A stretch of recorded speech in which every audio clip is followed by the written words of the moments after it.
Dando continuidade ao nosso curso de separação de poderes, na aula 8, focaremos no poder executivo. Esse é o nosso tema de hoje, o poder executivo. Vimos nas aulas anteriores a história e a dinâmica da separação de poderes, e na aula 8 vamos ver com mais detalhes o poder executivo. A gente tem que se lembrar das funções típicas e atípicas do poder executivo, com algum destaque. O executivo tem funções muito importantes, que é, como destacamos, aplicar a lei geral e a norma geral e abstrata criada pelo legislativo, no caso concreto, cumprindo a lei, executando a lei, fazendo o que designamos como atos de administração. Esses diversos atos de administração implicam necessariamente na criação de normas individuais e concretas.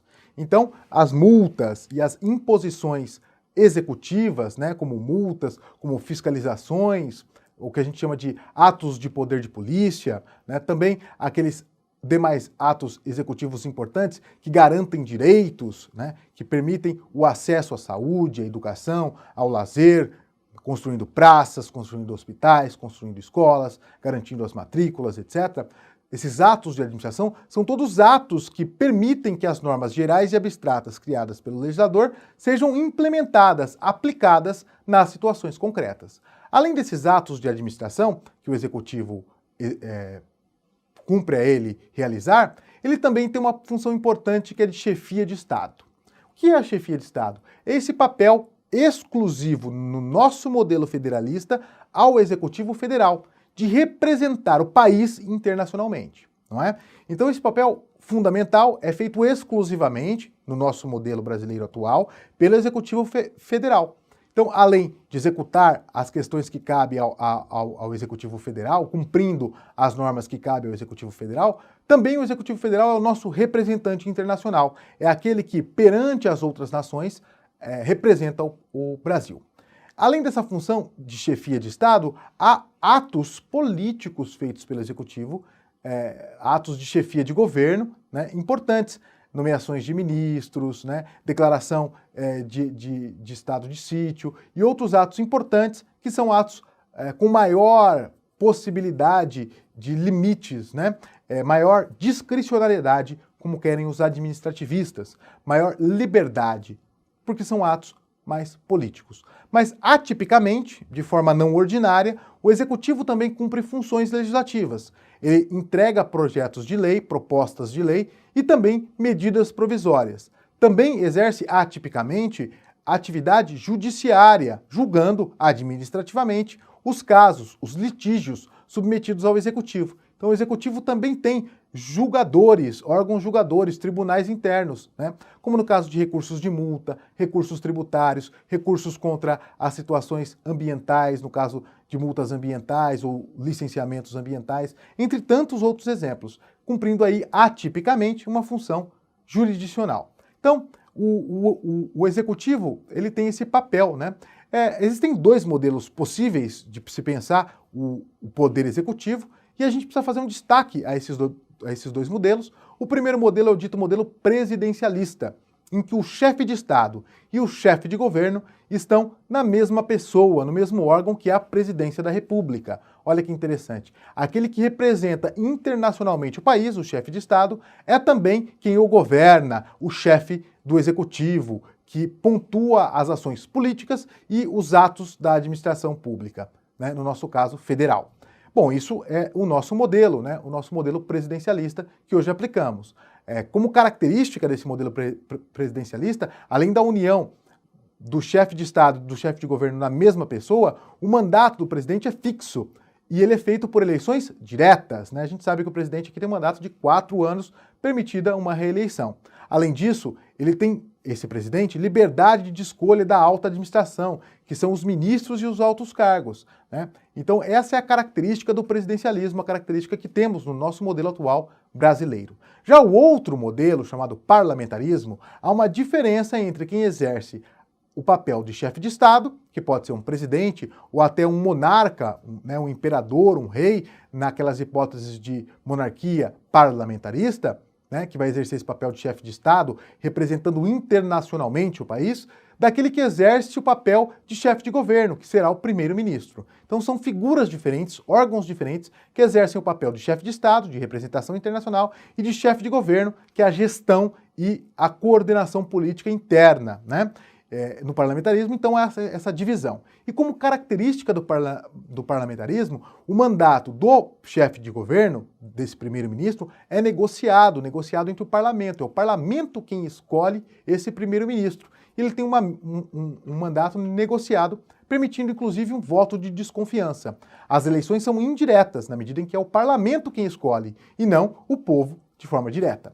A escolha da alta administração é também determinada pelo parlamento, na medida em que o próprio parlamento sugere nomes que comporão o governo desse primeiro-ministro. Então nós temos dois modelos aí de executivo. Um executivo mais independente, eleito de forma direta, e um executivo, né, que é feito também, em parte, pelo parlamento, pelo nosso legislativo. Então, nos modelos parlamentaristas, o parlamento, além de exercer esse papel legislativo, indica os componentes do executivo, certo? Bom, vamos lembrar que no nosso modelo, o poder executivo, então, ele é feito pelo presidente em âmbito federal, obviamente, pelo presidente em âmbito federal, nesse modelo presidencialista que destacamos. Em âmbito estadual, é o governador do estado, o representante do poder executivo, no âmbito distrital, o governador do Distrito Federal, e no âmbito municipal, o prefeito.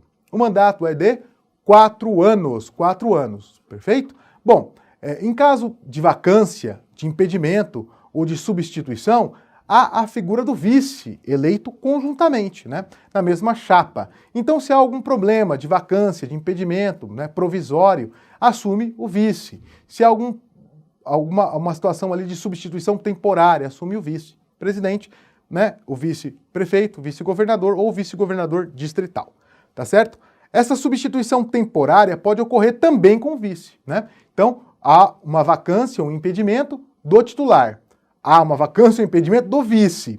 E aí, qual é a ordem de substituição temporária? Assumirá, portanto, no caso federal, o presidente da Câmara dos Deputados. E depois, se também houver uma vacância ou impedimento do presidente da Câmara dos Deputados, assume o presidente do Senado Federal. E se houver uma vacância do presidente do Senado Federal, ou impedimento dele, assume o presidente do STF. Essa é a ordem de substituição temporária, caso haja, né, nessa cadeia de substituição, impedimentos ou vacâncias, né? Tranquilo? Bom, o que a gente precisa também lembrar? Que por essa regra de substituição temporária, também se aplica de forma simétrica aos estados e municípios, tá certo? Então nós temos lá os vice-governadores, o vice-governador distrital, né? E se houver vacância, assumirá ali, né, o presidente da Assembleia Legislativa, da Câmara Legislativa do Distrito Federal ou da Câmara de Vereadores, no caso dos municípios, né? Se houver um problema simultaneamente com o titular e com o vice.